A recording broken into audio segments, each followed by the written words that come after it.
Bismillahirrahmanirrahim. Assalamualaikum warahmatullahi wabarakatuh. Malaikat Israel. Siapa yang tak kenal malaikat Israel? Malaikat Israel atau malaikat maut menjadi malaikat yang paling ditakuti oleh manusia. Kedatangannya menjadi pertanda bahwa usia tidak lama lagi. Tidak hanya manusia biasa, namun ia juga mendatangi para nabi dan utusannya. Dalam sebuah kisah, Nabi Sulaiman pernah dikunjungi malaikat Israel. Namun tujuannya bukan untuk mencabut nyawa Nabi Sulaiman. Sang malaikat justru terpaku dengan tatapan yang begitu tajam.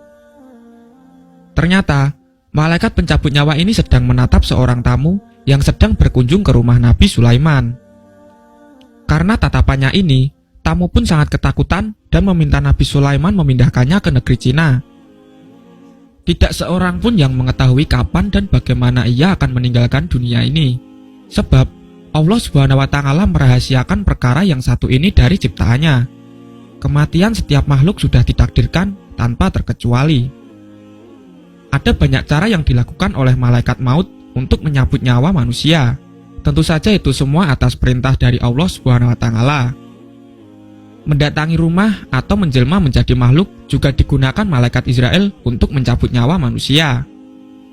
Dalam sebuah riwayat dijelaskan, jika pada suatu hari malaikat pencabut nyawa mendatangi rumah Nabi Sulaiman. Di saat itu ada seorang pemuda yang tengah bertamu dan bercakap-cakap dengan Nabi di rumahnya. Begitu masuk ke dalam rumah, di saat melihat pemuda tersebut tiba-tiba saja pandangan malaikat Israel berubah menjadi lebih tajam. Hati pemuda tersebut kemudian berdebar-debar karena dipandangi dengan sangat tajam oleh tamu sang nabi. Tidak hanya itu, ia juga merasa ketakutan dengan apa yang sudah terjadi. Beberapa saat kemudian, malaikat maut tersebut pergi meninggalkan Nabi Sulaiman dan pemuda tadi. Setelah melihatnya pergi, maka bertanyalah pemuda tadi kepada Nabi Sulaiman. "Ya Nabi Sulaiman alaihissalam, siapakah orang tadi?"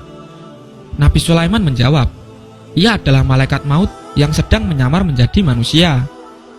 Pemuda tersebut berkata, "Sungguh aku tidak nyaman dengan pandangannya yang terus-menerus menatapku.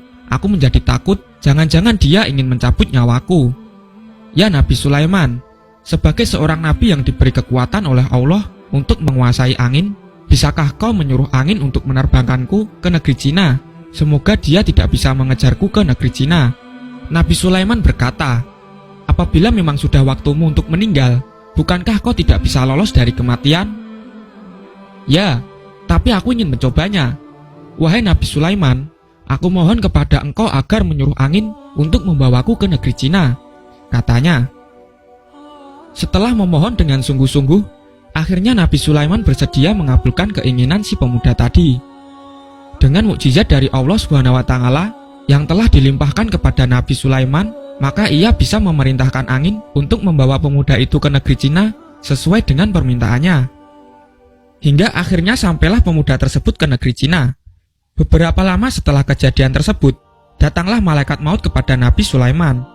Lantas, bertanyalah Nabi mengapa malaikat maut itu mendatangi pemuda tersebut dengan pandangan yang tajam. Kemudian malaikat maut menjawab, "Sesungguhnya aku diperintahkan oleh Allah untuk mencabut nyawa pemuda itu pada saat yang telah ditentukan di negeri Cina. Aku memandanginya karena keheranan. Mengapa Allah menyuruhku untuk mencabut nyawanya di negeri Cina, sementara aku melihatnya sedang berada di dekatmu? Ternyata pahamlah aku, karena tidak lama setelah aku pergi, tiba-tiba angin membawanya ke negeri Cina, dan aku telah mencabut nyawanya di Cina." Dari kisah tersebut, bisa diambil pengajaran bahwasanya tidak ada satupun orang yang dapat menolak datangnya kematian maupun ia pergi untuk menghindarinya. Maka, terimalah segala sesuatu yang sudah ditakdirkan oleh Allah kepada kita.